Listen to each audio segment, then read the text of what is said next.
Well, back here in Africa, it's been a year since the military junta forcibly took over power in the West African nation of Niger.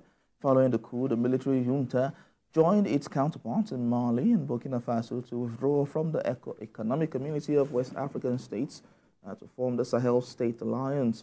The major reasons given by the military for the forceful takeover were the prevalence of insecurity and economic hardship faced by residents in the state. 1 year later, the situation remains the same.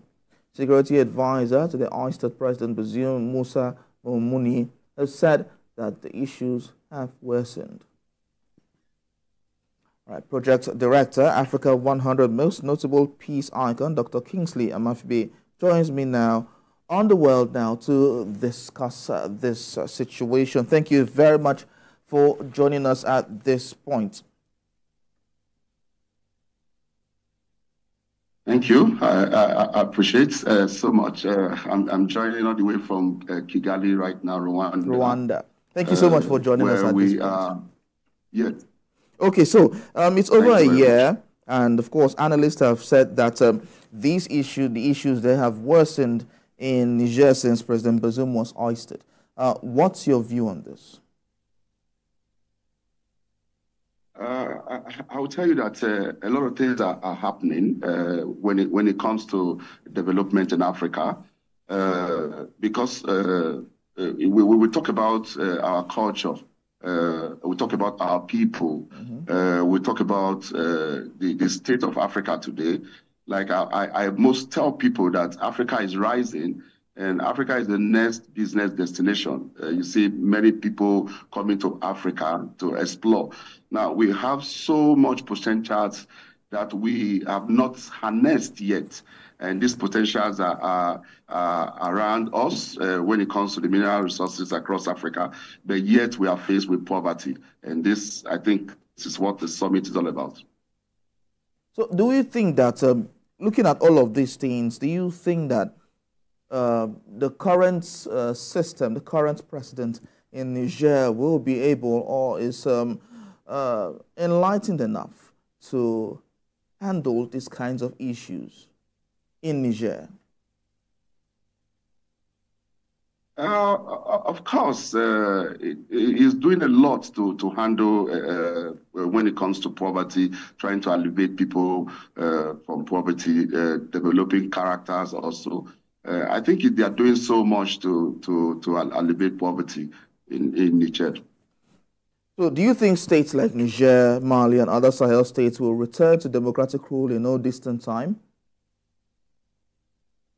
I believe one major thing that we lack in Africa here is leadership. And with time, democracy, I think it will return to this region. How optimistic are you that this will happen?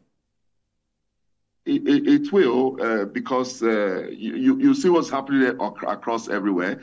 And if there's a choice, if you talk about, like, for example, Rwanda, where we're hosting this conference, I would tell you, if you're here, you understand what leadership is, where you have a leader that cares about the people, and the people just want to pay attention to him because they just want him to remain there, because they are scared of their future. Like, oh, if this man is not here again, what will happen? Because why? He has integrity and is carrying every of the citizens along. So this is what I feel, maybe at a time, if people don't want you, definitely they will vote you out. But in this is the military rule. Do you think people will, even if they don't want him, will they be courageous enough to come outside and make their voices heard? I think there are a lot of people, a lot of opposition talking, but you can't compare military to democracy. You can never compare military to democracy.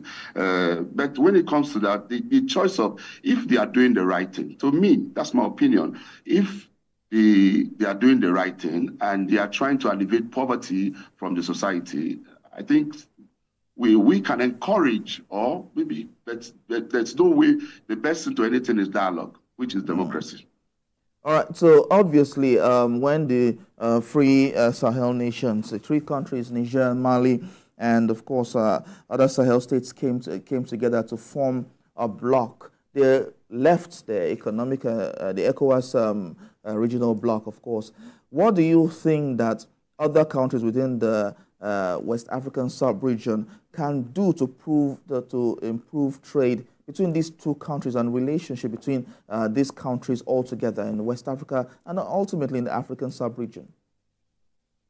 Like I talked about, leadership has been our problem, and also the issue of inter-border issues, where I have to go to Uganda, I have to obtain visa to go to Uganda.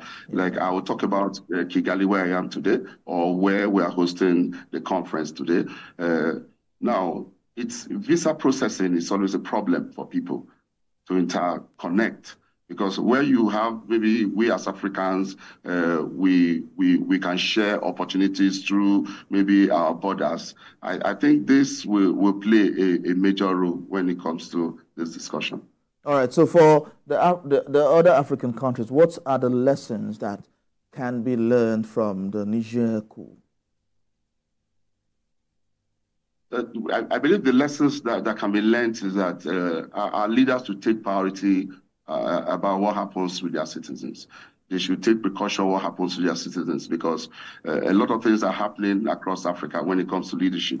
But if we have leaders who take precaution to say, okay, let's see how we can better the lives of our citizens, these things can be achieved, because we, in Africa here, I tell you, we have a lot that can sustain us.